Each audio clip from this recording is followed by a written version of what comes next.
Hai guys, terima kasih udah mampir ke channel aku, Esti.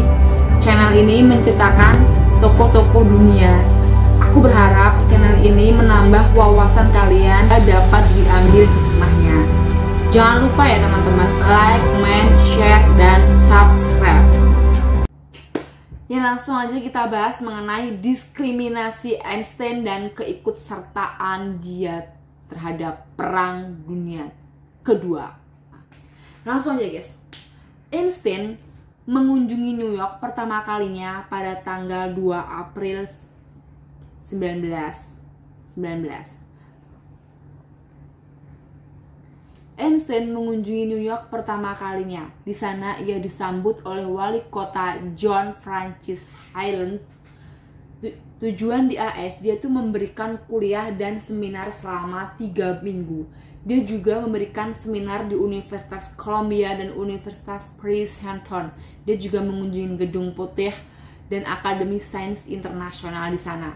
Jadi kesan pertama Einstein mengunjungi Amerika Serikat pertama kalinya, dia merasa bahwa orang Amerika tuh orangnya tuh nggak irian sama orang, terus optimis dan segala macam, confident gitu. Dia bilang kayak gitu.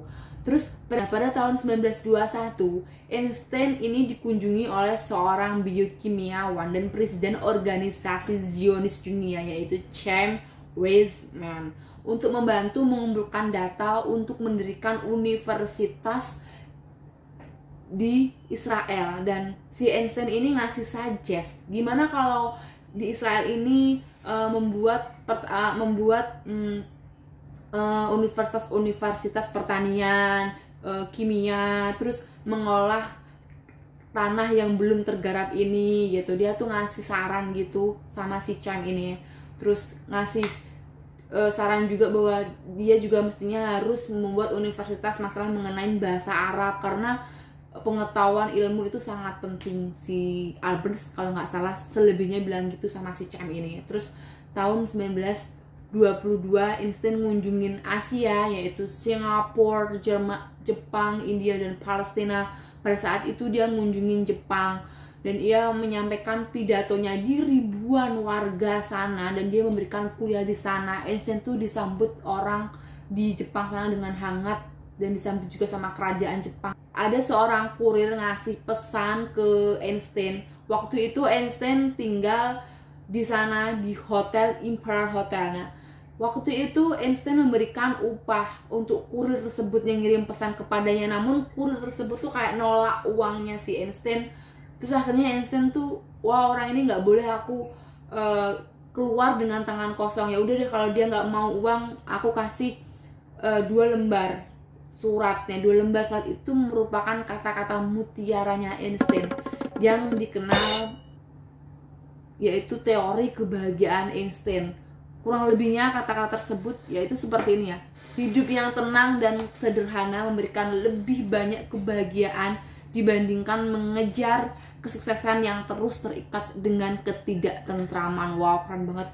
Terus yang kedua dia bilang, jika ada kemauan di situ ada jalan. Wow, sampai saat ini nggak tahu jika ada kemauan di situ ada jalan tuh merupakan dari dia. Aku pikir tuh dari siapa gitu ya. Itu kan nama-nama yang kata-katanya udah ternyata juga dari Einstein. Aku juga baru tahu. Dia menilai bahwa orang Jepang tuh rendah hati, cerdas banget, dan memiliki seni yang alami, yang murni gitu. Dalam perjalanannya ke Jerman, Einstein tuh juga ngunjungin Palestina selama 12 hari di sana. Dan dia disambut hangat oleh negarawan Palestina. Dan dia juga berpidato bahwa kaum Yahudi ini udah diakui kok sebagai kekuatan dunia. Nah kan udah gitu Einstein mengunjungi Spanyol selama 2 minggu di Raja Alfonso ke-12 dan menerbitkan Akademi Sains di Spanyol. Einstein juga menjadi anggota Komite Internasional Kerjasama dengan Liga-Liga Bangsa di Jenewa yang bertujuan untuk mempromosikan ide-ide internasional antar imbauan peneliti seniman dan intelektual. Jadi dia udah punya link banyak banget di beberapa negara tuh, udah punya banget karena dia sering ngikutin pertemuan-pertemuan gitu Einstein. Nah, pada tahun 1903 sampai 1931, kedua kalinya Einstein tuh ngunjungin Amerika Serikat. Di sana dia diajak jalan-jalan, mengunjungi Chinatown, makan siang bersama editor majalah New York Times, terus nonton opera dikelilingin oleh wali kota, terus ketemu presiden Universitas Columbia, terus dia main ke gereja sama pendeta tuh kayak di gereja tersebut udah didirikan patung Albert Einstein secara utuh. Terus selanjutnya Einstein melanjutkan perjalanannya ke California, bertemu Presiden Carthage dan peraih Nobel Robert A. Millikan. Namun persahabatan si Robert sama si Einstein ini kayaknya kurang akrab atau canggung karena Einstein ini memiliki sifat pasifis, sedangkan si Robert ini memiliki sifat lebih ke militer. Pasifis itu yaitu anti perang lah intinya. Terus akhirnya dalam suatu ketika si Einstein ini dikenalin sama si Charles Chaplin. Kalian tahu itu kan pasti kenal. Charles Chaplin ini filmnya tuh keren-keren ya, terkenal dulu tuh. Nah, akhirnya si nggak lama kemudian Charles Chaplin sama si Albert Einstein ini langsung akrab karena mereka ini ideologinya tuh pasisme ya, maksudnya pasifisme. Jadi mereka kayak langsung akrab gitu, kayak sevisi semisi gitu. Nah, pada saat itu juga si Charles Chaplin ini kadang-kadang mereka diundang dinner bersama gitu, atau waktu pas si Charles Chaplin ada film baru yaitu City Lights juga si Albert diundang. Begitu juga sebaliknya waktu si Chaplin ngunjungin Jerman terus mampir ke rumah Einstein kayak gitu. Pokoknya mereka tuh bersahabat. Nah, pada bulan Februari 1933 saat berkunjung ke Amerika Serikat lagi nih, Einstein tahu ia nggak bisa kembali ke negaranya Jerman karena waktu itu Nazi udah berkuasa, yaitu di bawah kanselir baru Jerman Adolf Hitler yang melakukan kunjungan profesor selama 2 bulan di Institut California di Pasadena. Saat itu si Einstein kan masih di Amerika ngikutin kunjungan profesor gitu. Terus ternyata dia nggak bisa balik ke negara Jerman waktu itu karena dia itu orang Yahudi yang tinggal di Jerman udah dihabisin sama si Albert Einstein. Udah dihabisin sama si Hitler. Kalian tahu kan, Hitler itu non Yahudi dimanapun langsung dicari dan dibunuh. Pokoknya si Hitler itu benci banget sama si kaum Yahudi. Nah, udah gitu akhirnya ia dan istrinya si Elsa kembali ke Eropa dengan kapal pada bulan Maret, dan selama perjalanannya dia mengetahui bahwa rumahnya dia itu udah disita, terus kapalnya juga udah dibakar sama si Hitler. Terus akhirnya dia nggak bisa balik ke Jerman. Terus dia akhirnya nyerahin pasportnya aslinya, terus dia bener-bener secara resmi dia meninggalkan negara Jerman. Akhirnya secara resmi dia melepaskan lah intinya, melepaskan negaranya, kewarganegaraannya dia di Jerman, karena dia juga udah didiskriminasi banget sama si Hitler. Kan kebayang gak sih harta kalian semua di sana, rumah kalian, prestasi kalian, medali-medali kalian, pokoknya semua di rumah di sana tuh udah dihabisin sama Hitler. Terus rumahnya si Albert ini udah dinamain jadi pemuda Hitler. Pokoknya mengenai Hitler semua udah diakusisi lah semua. Akhirnya ia mengunjungi konsultan Jerman dan meninggalkan kewarganegaraannya dia. Nah, dia kan akhirnya bingung. Setelah akhirnya dia tinggal di Kastil Konterkroy di Morsel. Ia menyewa sebuah villa di Den Haag di pinggir pantai selama beberapa bulan, dan pada tanggal 9 September mereka naik ferry ke Dover dan tiba lagi di AS pada tanggal 17 Oktober. Mau nggak mau akhirnya dia balik lagi dong ke Amerika Serikat, karena di Amerika Serikat dia merasa terlindungi. Nah, sebulan kemudian karya-karya si Albert Einstein ini, termasuk karya yang disasar oleh para mahasiswa yang di sana atau para pelajar di sana, itu udah dibakar semua. Karya-karyanya si Albert Einstein udah dibakar sama Nazi dan Menteri Propaganda Nazi Joseph Goebbels menyatakan bahwa intelektualisme Yahudi sudah mati. Dan si Albert Einstein ini jadi daftar DPO guys di Nazi itu. Siapapun yang menemukan si Albert Einstein ini akan dibayar 5.000 US dollar. Wow, fantastis banget ya bagi nyawanya yang menemukan Albert Einstein. Terus dalam suratnya akhirnya si Einstein ini ke Max Borg, yaitu temannya yang sudah pindah sekaligus ke Inggris. Einstein menulis, dia bilang, "Saya harus mengakui bahwa tingkat kebiadaban dan kepengecutan mereka sungguh mengejutkan." Setelah pindah ke AS, Einstein mengomentari buku Nazi yang dibakar, dan itu merupakan sebuah ledakan Nazi yang spontan oleh orang-orang yang menghindari pencerahan populer dan melebihi apapun di dunia ini dan takut akan terpengaruh oleh orang-orang yang memiliki kebebasan intelektual. Wow, sadis banget ya kata-katanya. Akhirnya Einstein tidak memiliki tempat tinggal, terus dia tuh frustasi, di mana sih dia tinggal, bener-bener tinggal.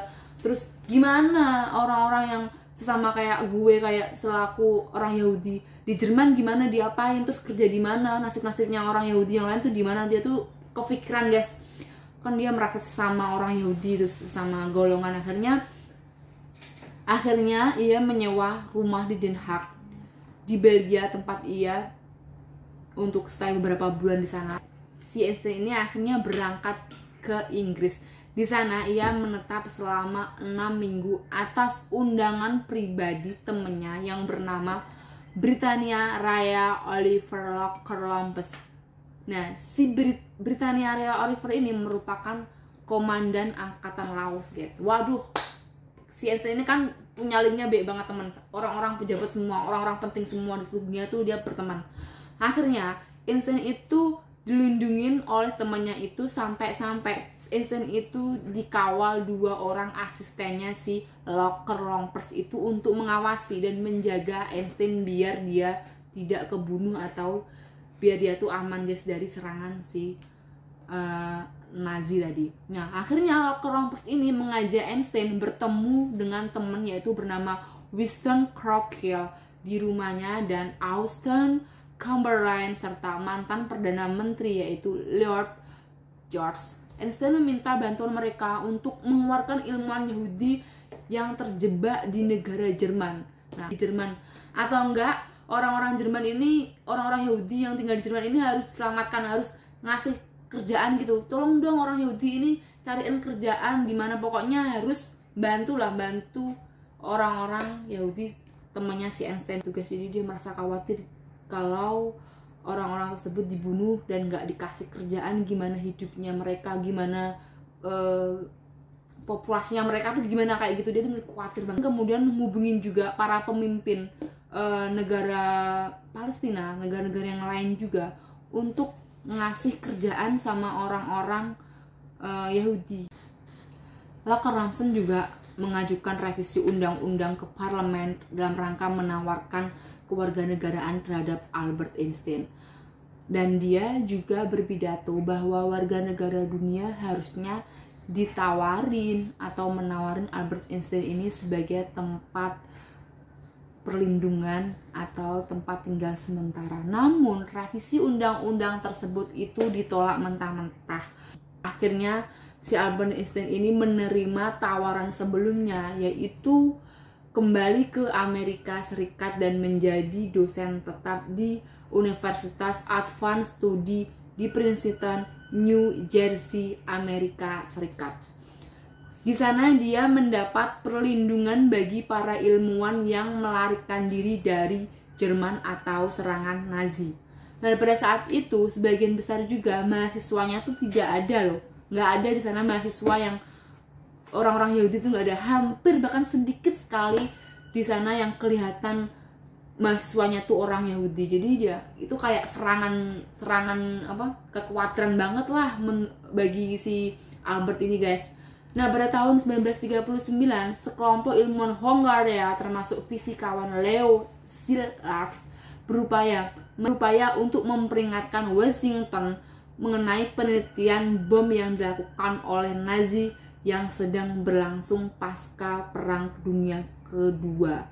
Namun peringatan tersebut terus diabaikan. Akhirnya Einstein dan Szilard bersama dengan para ilmuwan lainnya, para ilmuwan lainnya yang mengunci juga, yaitu yang bernama Edward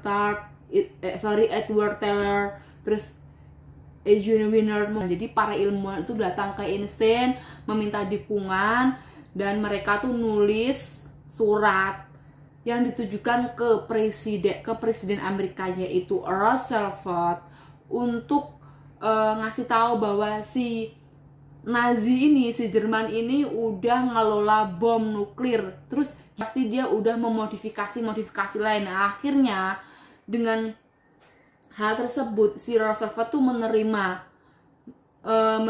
untuk ajakan tersebut. Oh ya, apalagi ini mau perang dunia kedua, si Amerika ini nggak boleh ngalah gitu, karena kan si Albert Einstein kan udah sakit hati banget ya Gates sama si Hitler itu.